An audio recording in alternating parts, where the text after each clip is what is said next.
time we appear on camera.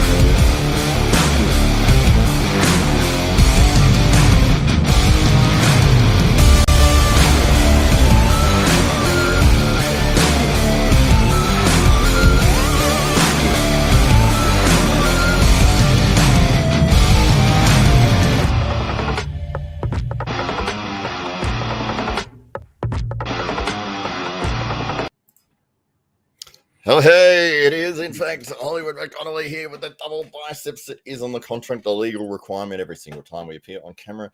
I'm thinking my biceps are looking better than that logo. I'm happy with how they're going at the moment. Maybe it's just this lighting. And I may have spent a long time getting that right just for this moment. I might have. And not been looking at this at all. I'm only looking at this and just be like, move it a little. Yeah. Welcome to the show. I have a special guest on today, the man of mystery, the co-host, the co-founder, the co-breather of air, the co-wearer of clothes in this very virtual podcast world. It is the King of Sting, the Count of Monte Cristo. It is Thunderlips, the ultimate male. It is none other than your friend and mine, the winner of the Dave Stockbridge of the Year award. And it is somewhere there in the background, the illustrious in the award. background? It is the background. Okay, fantastic. It is none other than your friend and mine, Dave Stockbridge. Stockbridge, welcome to the show. Thank you very much for that very, very warm welcome. Hollywood Matt Connelly, it's always great to be with you live and sharing what is going on in the world of arm wrestling. And there's been a lot of news. There's been a lot going on in the world of AEWE, and I think you've got some exciting news to share with the arm wrestling world. Yes, that's right. Yeah, we had some big news. So last week, for people that watched the show, they would have seen Greg Sharp, who is the owner of World Series of Arm Wrestling, the promotion that runs through North America, has fantastic events. And Don Hollywood Underwood does a lot of promotional work for them. He does commentary for them. They put on events all throughout North America, and they have enormous prize money pools. And I think that they this upcoming 2025 season, they are looking to secure a $250,000 payout over the 12 months, which is astronomical for arm wrestling. Huge. And, I think one of the biggest payouts of any organization that has been around.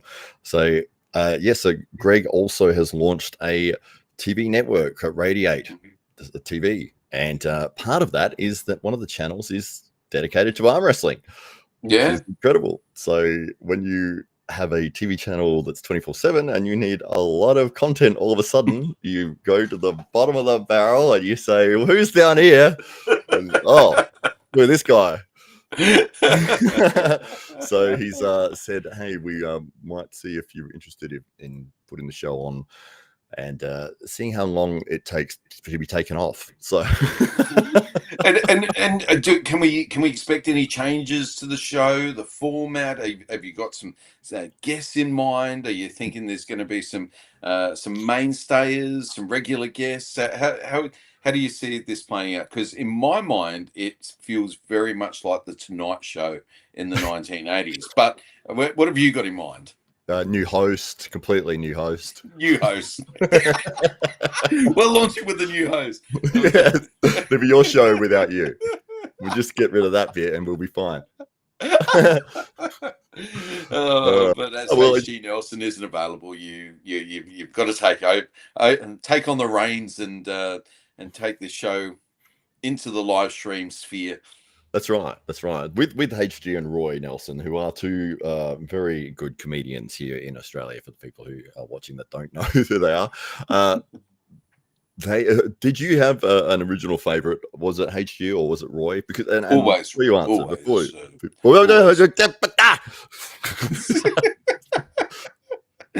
No, for me, it was always. I haven't finished.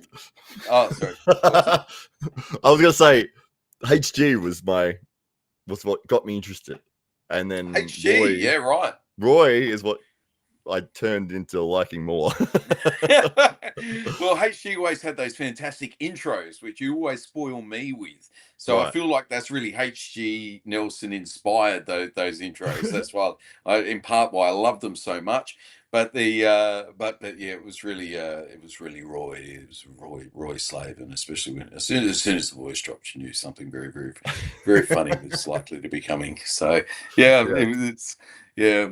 So anyway, or is that going to be the flavor of the day? Is it going to have a bit of a Roy and HG type of feel? What are you thinking? Is it just going to be as the fans have known and loved, and you're just going to keep just doing what you're already done, and and see if that works? Yeah, well, one of the advantages of being in this sort of a position with this sort of show is that you're not restricted by a format or which guests that you want to have on, or you must have a guest. So I'd say that it will follow what I've been doing for the last few years, which is just talking to people that I am very interested in, usually in the arm wrestling world.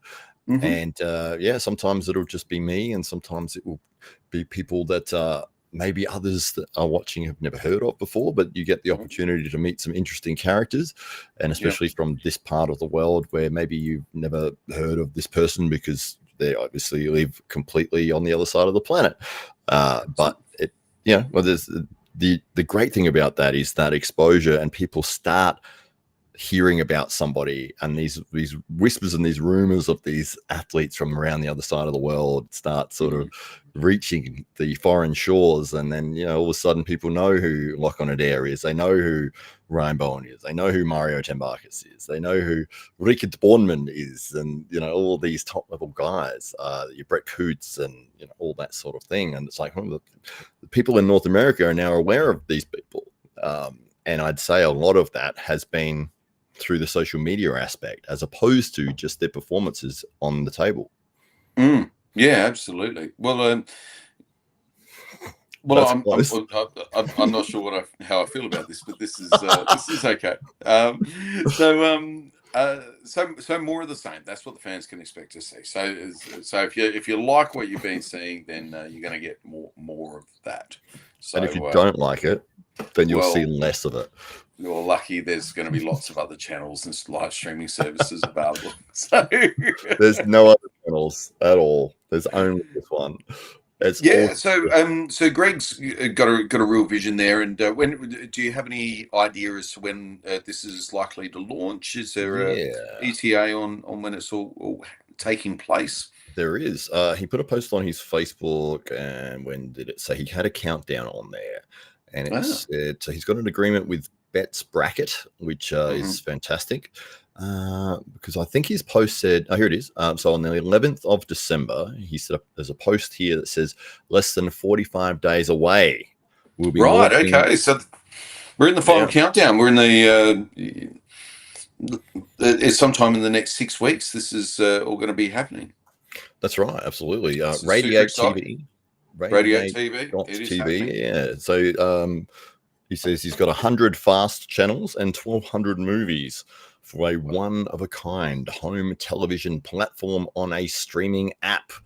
So 45 days from the 11th of December. Yeah, it's not far away. Do you know how that's going to work? Is it going to be something? It'll be an app that you download from the App Store, and then you pay a subscription, or any of those details out there at this stage? I haven't seen them as of yet, but I'm sure that over the next few weeks that they will be provided. I'm sure that they're just gathering all their content and getting all their production side of things locked and loaded, as you know what it's like when you're trying to organize an event or a thing and it's got a deadline. It's like, yeah, all right, we need to get this bit done first. That's the priority, and then we'll go to that.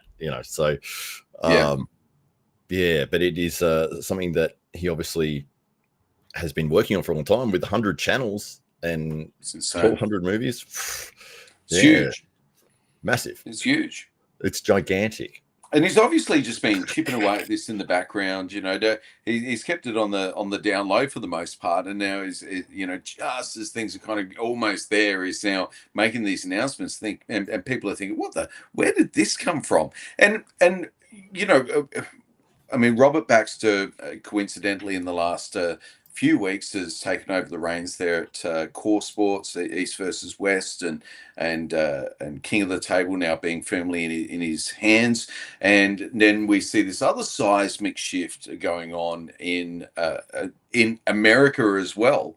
And so we're starting to see, you know, these two massive platforms being developed now out of the US, and one previously based in Istanbul, and the other one obviously just being quite the regional player up until recently, but really laying down those deep foundations and putting themselves in the right position to be able to launch a market ready product. And this is something like this must have been years in the making.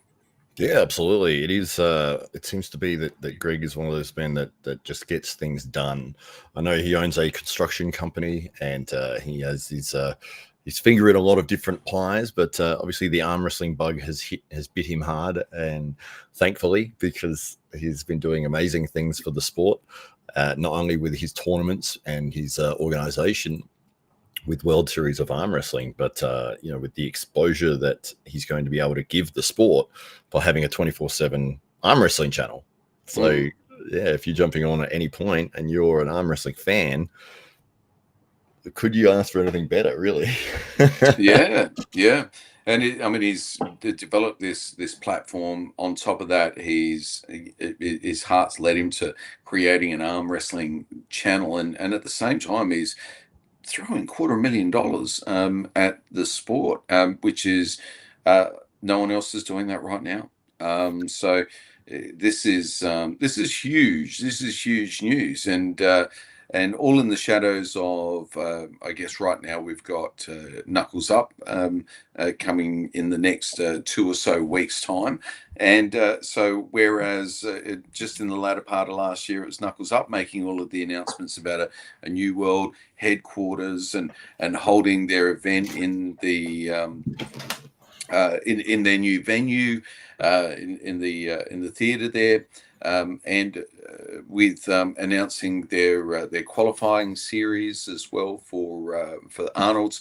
All of that was the big buzz towards the end of last year, and it looked like Knuckles Up were maybe starting to make some real inroads in establishing itself as the Premier League there in the US. But now, just a matter of weeks later, you have Greg making this series of announcements, which really catapult him front and center, even within the context of what Knuckles Up have been doing over the last 6 months, and with Robert Baxter taking the reins there at East versus West. So in terms of the behind the scenes in the world of arm wrestling, the last 2 or 3 months have been massive in this sport. Yeah. Oh, huge. Absolutely. Yeah. The differences in what a couple of months can change in the world of sport.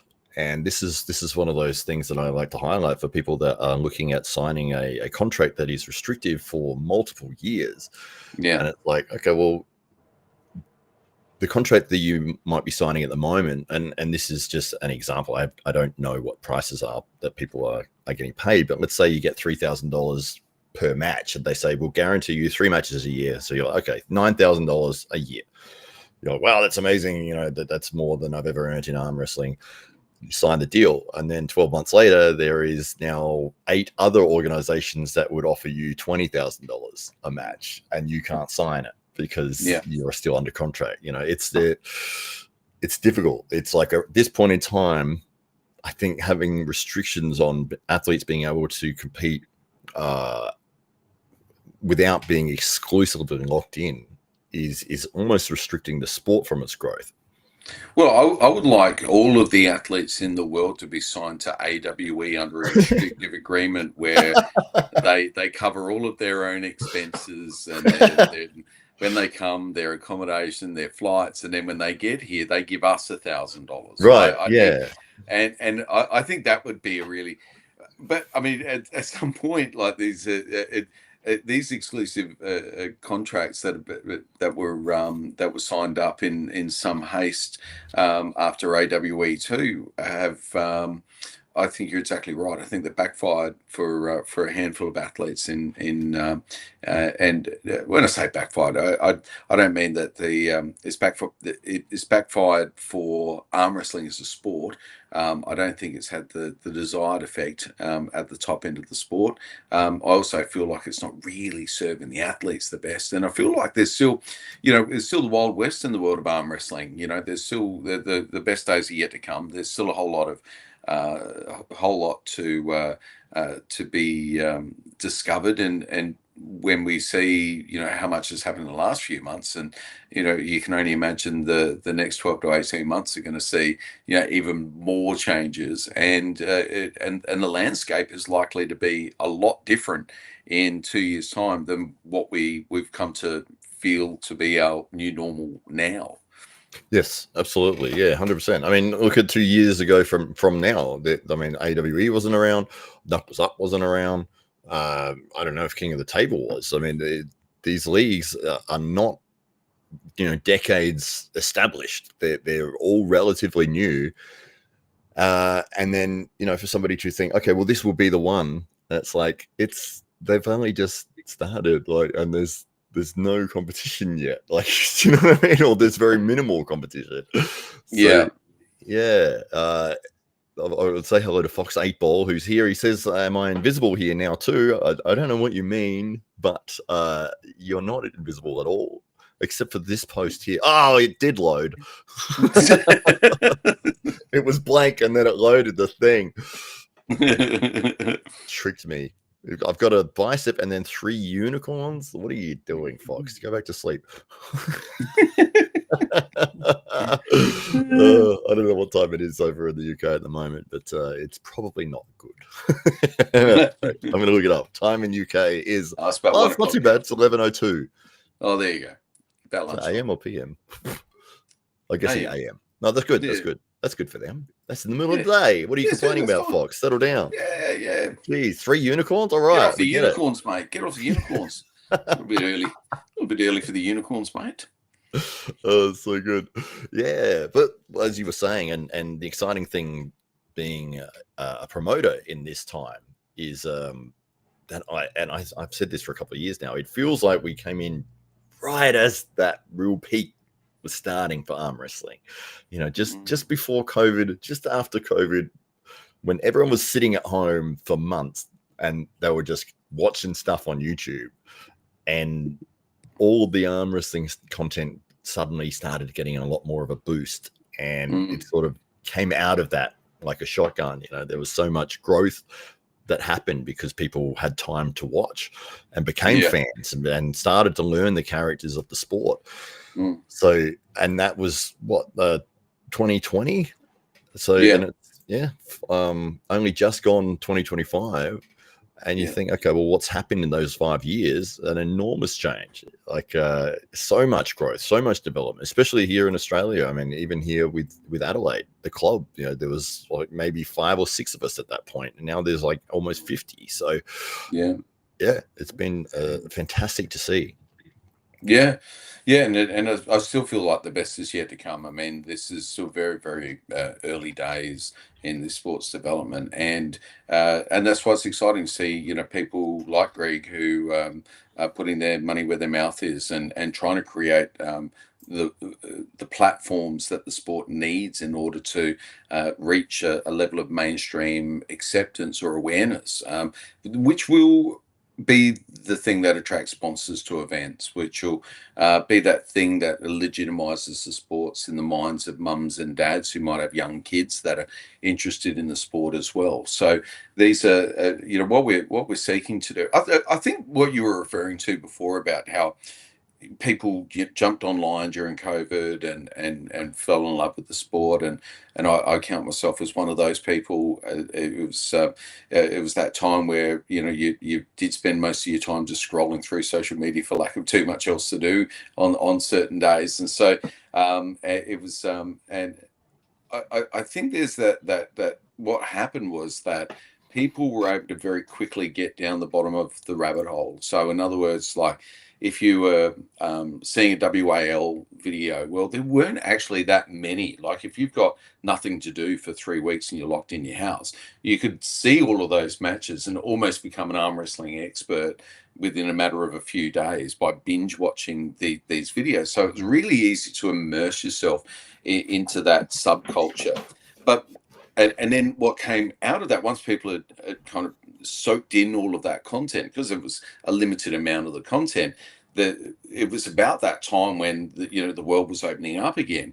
And so all of a sudden there was all this question marks over, oh, what would happen if Michael Todd was against Levan, or what would happen if because it had been a while since these guys had come together, and so people wanted to see what would happen in Devon versus Michael Todd, Jerry Carteret, where people wanted all of those questions answered. And then there was some of those old legendary names that had kind of always been on the peripheral of the top guys who all of a sudden started to come out of the woodwork, because this sport that they were maybe one of the best in the world, and got zero recognition, all of a sudden they could seek some fame and some glory in returning to the sport. So we started to see these people get involved in high level competition and maybe even extend their career longer than what they'd ever expected to as well. And so we started to get all of these questions answered and a pecking order established, and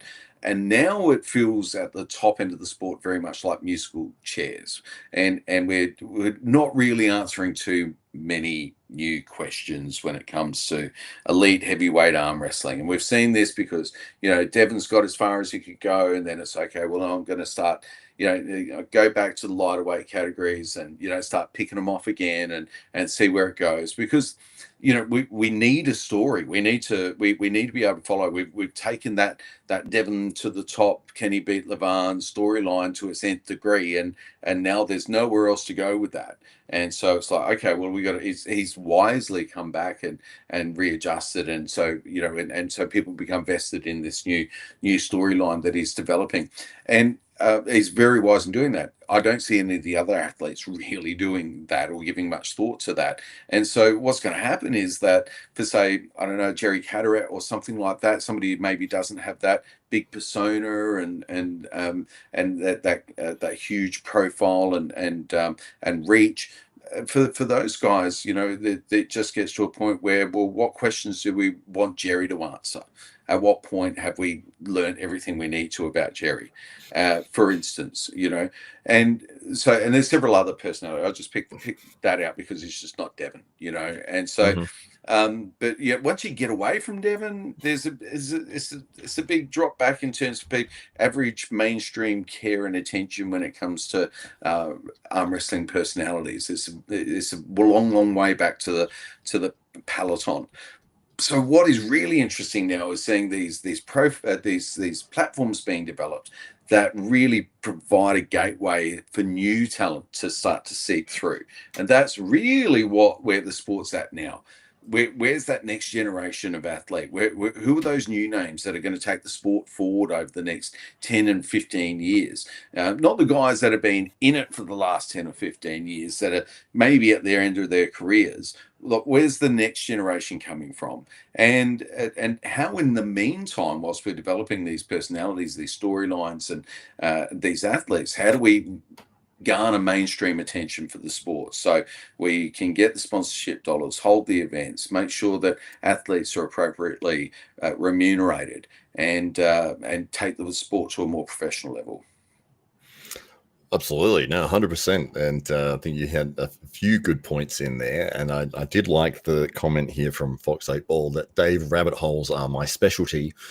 Like a rat up a drain pipe, faster than the speed of Michael Jackson's club. Shamoni. Shamon, indeed. What is that word, Shamoni? I know that's that sound that he makes. Yeah, Shamoni or whatever. It's like, come on, Shamon. Yeah. I think it's like, I always thought it was like, Yeah, it's just a like, sound. It's come not a on, word. like a sound. Oh, Yeah, I thought it I was a don't know. word. Is it a thing? I don't know. We should find out. Well, Maybe Costco as can tell us.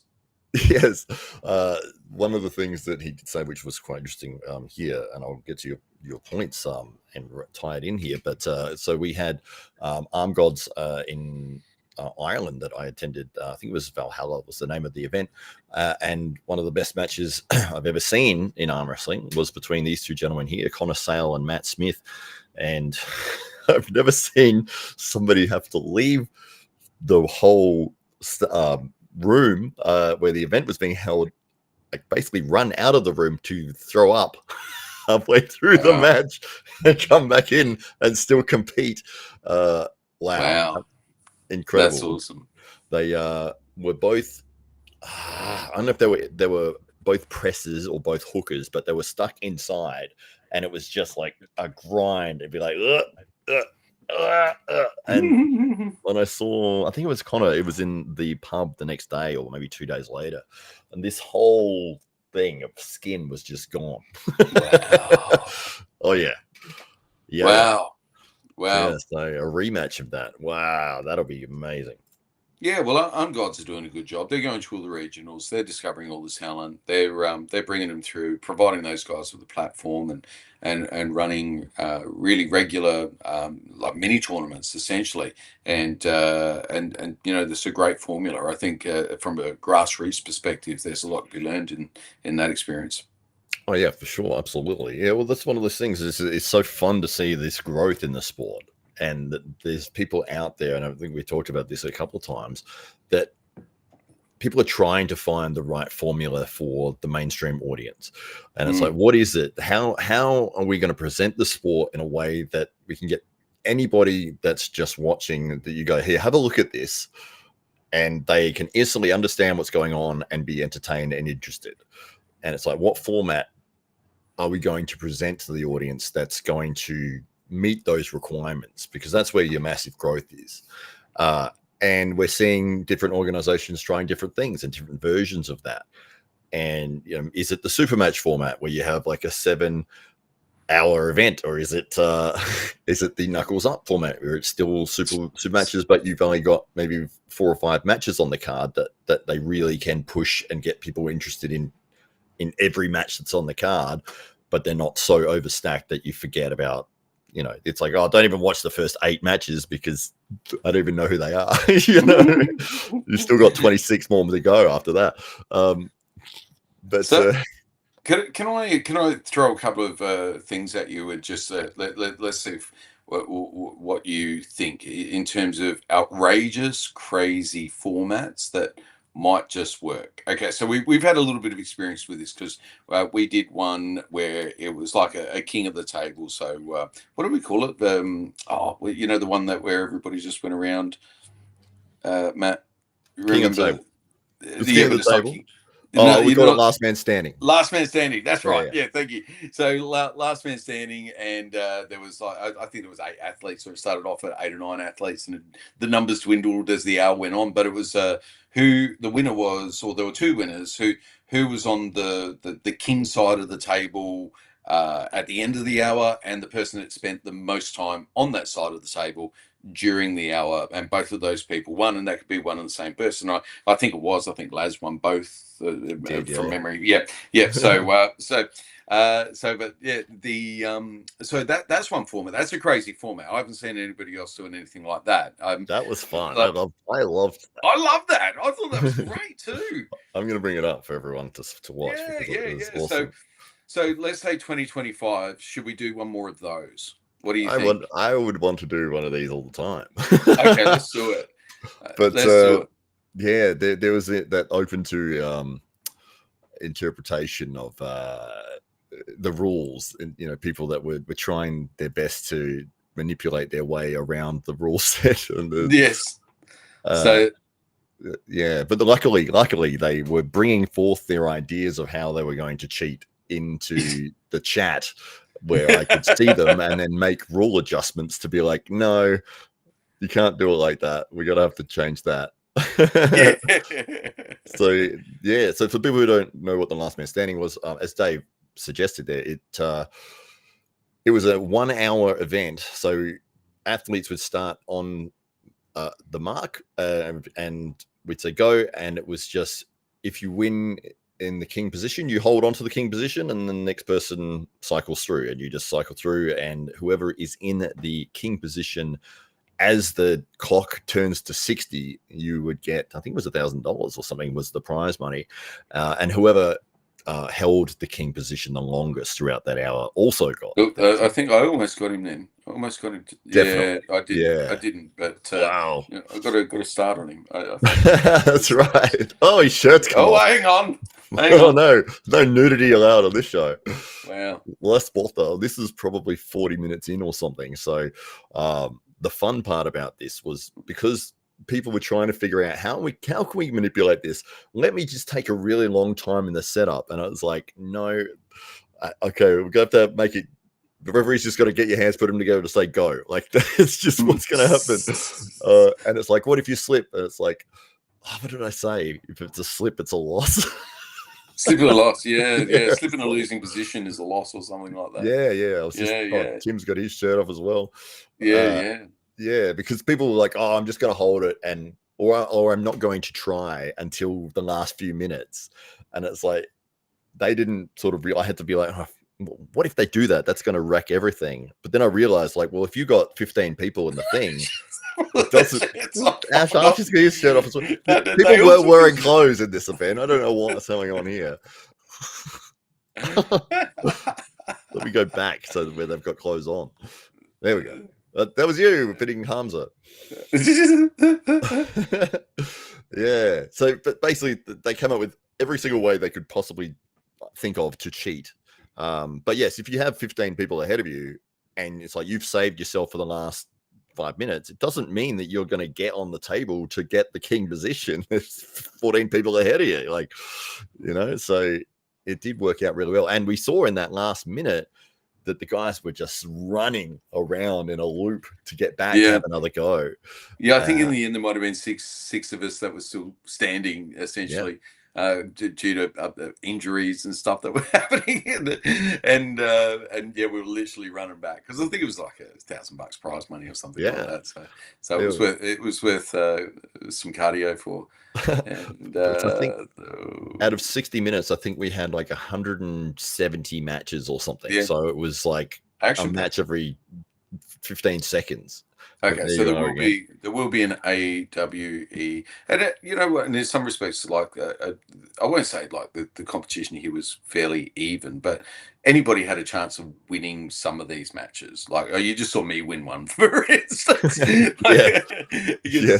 So that's not actually happening much. Hang on, I've got Hamza there as well. What is going on? Hamza was injured probably shortly thereafter. I'm going on a tear here. I think he was injured because of you.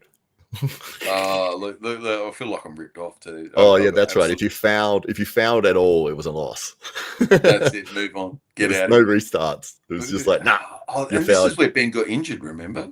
No, it was that was a different match. Yeah, but I think he did get hurt from here. But but it wasn't as bad as what happened on his left arm. Right. Oof. Yeah, but you can see, like, this for me, this was a lot of fun, and it was just match after match after match. But it was a bit silly. Like, it was, you're not saying this is your high level stuff. This is a very unique style of presenting an arm wrestling format. But and is this interesting to the non-arm wrestling purist, to that casual viewer who might be just flicking through the channels and then sees 170 matches in an hour? Yeah, like you can watch an hour of East versus West and see 41 minutes of setup. It's true. It's so, in terms of entertainment value, something like this. So should we do something like this again, is what I'm saying. Yeah, I would love to. I mean, we had it originally scheduled that at the last AWE T series, I think we were going to be running with one of these after the super matches, but there's something that happened. I think we ran late, or there was some reason that we didn't have time to do it. But it's definitely was something we all enjoyed, and I think it was probably a decent number that we started. I think it was around 10 people we started with. Yeah. And it is called Last Man Standing because of there is that fatigue factor. And we went from 10 to 6 after about 15 minutes. And it's like there's an hour of this. So it was a marathon. It was hard work. I was sore for days after this. Oh, really? Yeah, but it was great. I didn't even. I wasn't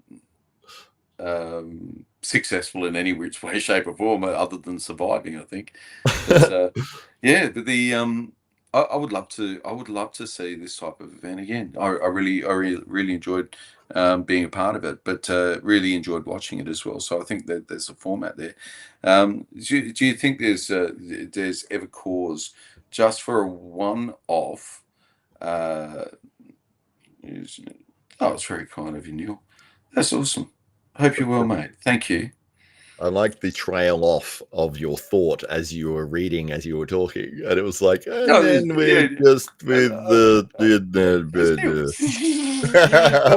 What are your thoughts in regards to what could we do a first? So we normally do first to 4 in AWE. Could we do a first to 50?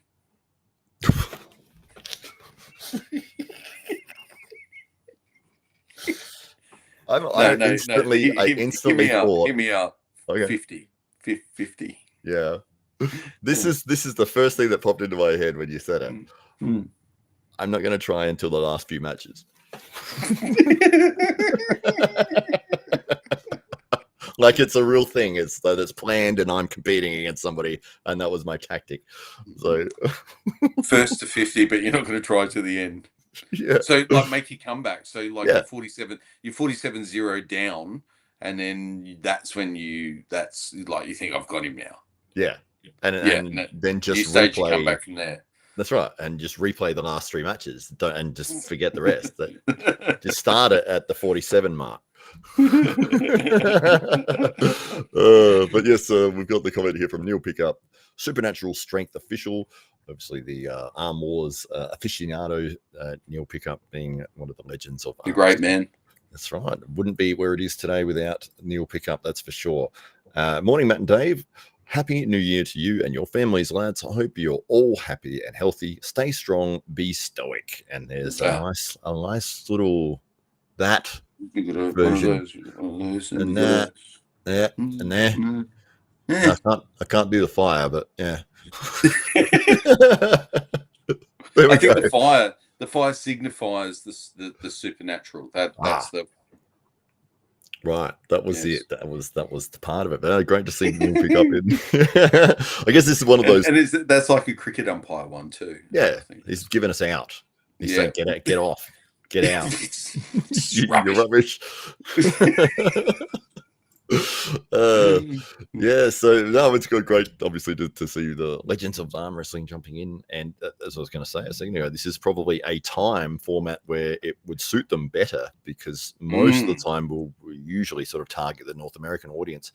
I think it's like 3 a.m. for LA at the moment, so it's definitely not ideal watching time for everyone in the world. But for us, it was a bit of a spur of the moment thing. You just like, hey, let's do a podcast. Sure, let's do it. What about? Who cares? Press the button. Stop talking. Now start talking. But 2025, we could do a first to 50. You didn't really answer my question on it, but we could do a first to 50. We could do a last man standing. Yeah. I think 2025 is a year of experimentation. Oh. Yes. It's like 60s version of arm wrestling. Because I'm just not convinced super match formats in the way they're presently presented.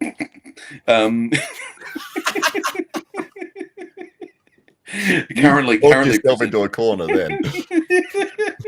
Currently presented, it's not particularly entertaining. It's about it's not. It's like watching golf. It's not fun. It's not a. I can see like the purists might love it, and there's certainly elements of it in the gamesmanship and in the moments that aren't arm wrestling that still make some of these matches great matches. But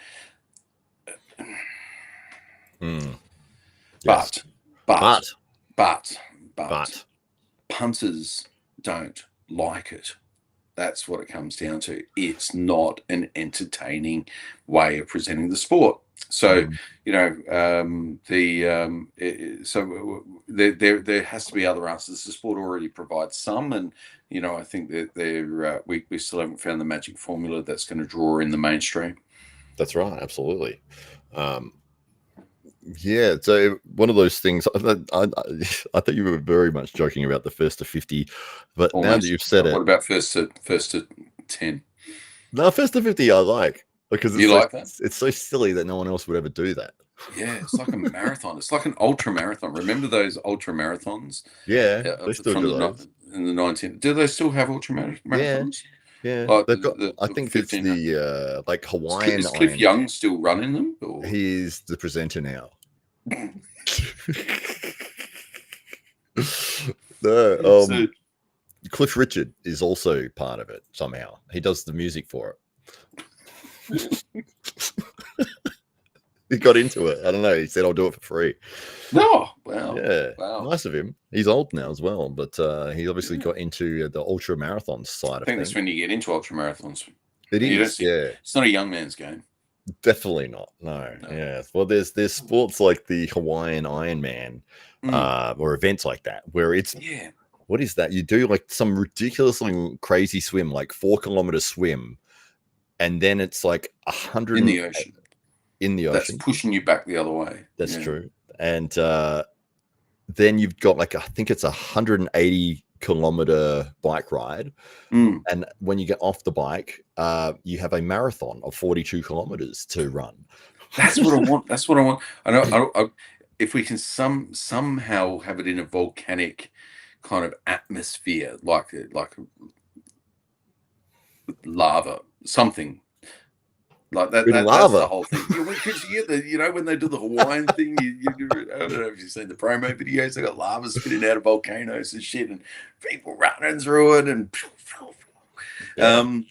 but if we could have that an arm wrestling version, so people arm wrestling with lava, for hours, I like it. I think that's good. Yeah, we should definitely do some ridiculous thing because. Yeah, first to 50 sounds great. A marathon sprint while arm wrestling also could be great. Okay, all right. What you do is right at the end of the ultra marathon, you get there first. You've got to wait for the second person, and you've got to arm wrestle for the real winner. I like that. Yeah, anything that makes it harder. That's right. And then you get slapped at a slap table. Yeah, you don't get to slap back. You just get slapped. And that's not part of the event, but some guy will slap you. That's right. It's got nothing to do with it. It may look like me, but it's not me. With a fish. That's right. James Stewart, is it the Colossus? Is that your nickname, the Colossus? James Stewart is one of the top arm wrestlers over in the UK. Great to see you here. I forgot your nickname. Is it the Colossus? Or am I thinking of James the Colossus, something else from MMA? Yes. But okay, and let's top off this half-hour podcast that's nearly 45 minutes now. Is there a third idea that we should be mulling over tonight in our before we leave? So we've got. Maybe so. Do you want to? Should we be doing one of those last man standing events? I like it. Let's like it. It's an executive decision. It's 2 out of 3. We don't even need to ask Ryan now. That's it. No, he'll love it. He'll love it. He'll love it. And so we're going to do one of those in 2025. You're hearing it first. This is Matt Connelly exclusive. And we're going to do a first to 50. Maybe you and I should do a first to 50. Oh God. Well, yeah, we could do it. Absolutely. Yeah, you have an arm wrestling for a while. Would it be a Guinness Book of Records? Yeah. It might be. I've been resting. Oh, well, you should be a lot stronger now. I think that's how it works. You stop doing it. Stop doing it. At it. Yeah. well, we could organise. I'm sure. We could get. Wonder if there's two big names in the arm wrestling world that would do a first to 50. I wonder. Maybe Cole's one of those people. He could be. He could be. Yeah. Last man Well, he needs a sitting. nickname though. He does need a nickname, and he has. Could he be Cole, the last man sitting? I've never seen him sitting. No. He doesn't sit. His legs don't bend. He walks like a robot. He's the last man sitting. That's right. He's always the last man standing because he can't sit. It's sort of a more fall backwards, and his legs, jump up in the air. Yeah. So we need a third crazy idea. Crazy idea. The UFC, one of their first considerations when they were looking at putting the first UFC on was that they considered having the octagon, and then around the octagon they were going to have a moat, and they were going to have a bridge you had to walk across to get into the cage. But in the moat, they were going to have alligators. Very reasonable. It is, yeah. So you might have to fight an alligator before you go to fight a human in the cage. I like that. So, and if the alligator wins, then we just put the alligator in. What would be the arm wrestling equivalent to this? Like if we had to take that brilliant idea and put it into an arm wrestling context, what does that look like? I think we could do it with a cage, and then around the cage there's a moat, and then there's a bridge. The athletes have to walk across the bridge to get into the cage, and then the moat has got alligators in it. So I like the way that you just all of a sudden somehow you took that brilliant idea that the UFC had and you just made it my own. Wrestling specific. Yeah. That's right. Yeah. You reimagined that whole concept. And it's like I think this is why you have earned yourself such a great reputation in the arm wrestling world. Because you're a visionary. You see things, but you see things that other people can do. I see things that I saw something. And then I did the exact same thing.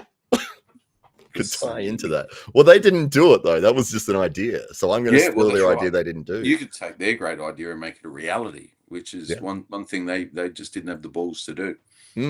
Yeah, I like that. Done that. I would. So we would probably do crocodiles. Alligators are a little bit harder to get a hold of in Australia. They are. And crocodiles are a bit bigger too, aren't they? Could we do baby crocodiles maybe? Could we? Could we do blue tongue lizards? Is what I'm probably asking, because I could probably get some of those. Yeah, I think it may be a little bit safer than lots of crocodiles just happily being able to walk into the crowd of people, and it may be safer to have baby ones.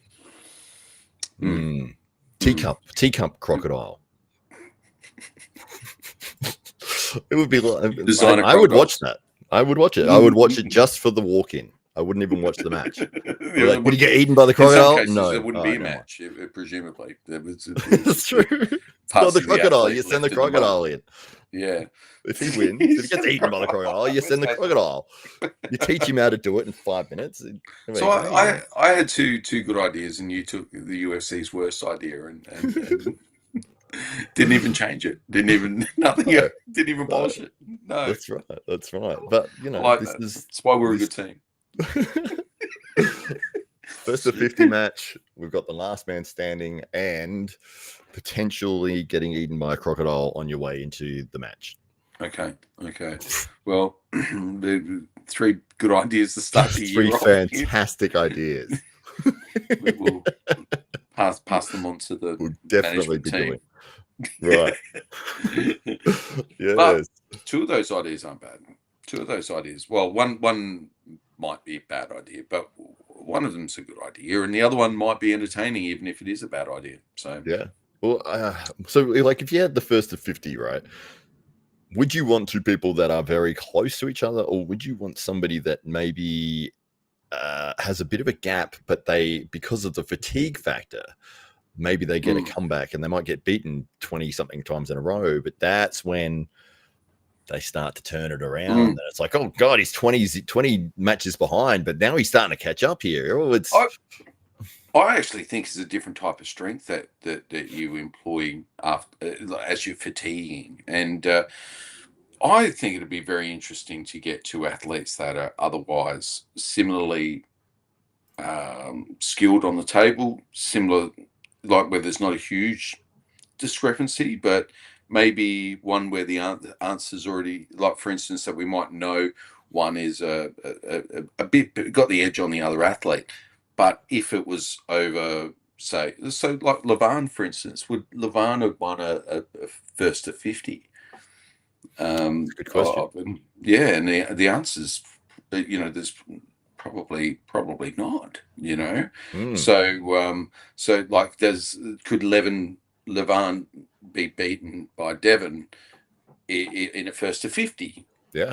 Maybe. Like, all of a sudden, that's another question. So this is why I posed the question, because I actually think that the first to four or five or six formula is perfectly fine, but it's at the point where we're getting to a saturation point of elite talent. Mm, It's how we answer the questions now. Like, there's got to, what kind of questions we now create that are entertaining for people with the same names that we already have, yes. because we can't keep running it back, and we can't keep just moving people around on their spots. And we need to start being creative with how we're going to present the sport to the rest of the world. And we've got to give average punters who are casual punters when it comes to arm wrestling a reason to keep coming back to the sport.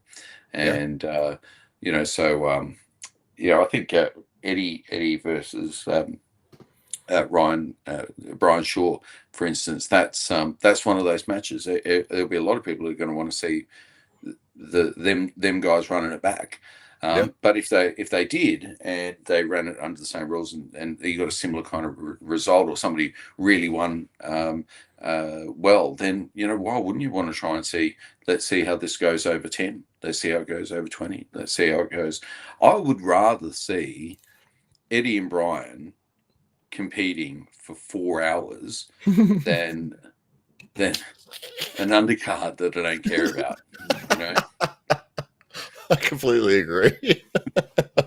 I would do it. I would so, even if it got to the point where they were both just like, I don't care. I I'd don't be care. like, this is amazing. Yeah. I'd hang in there. Yeah.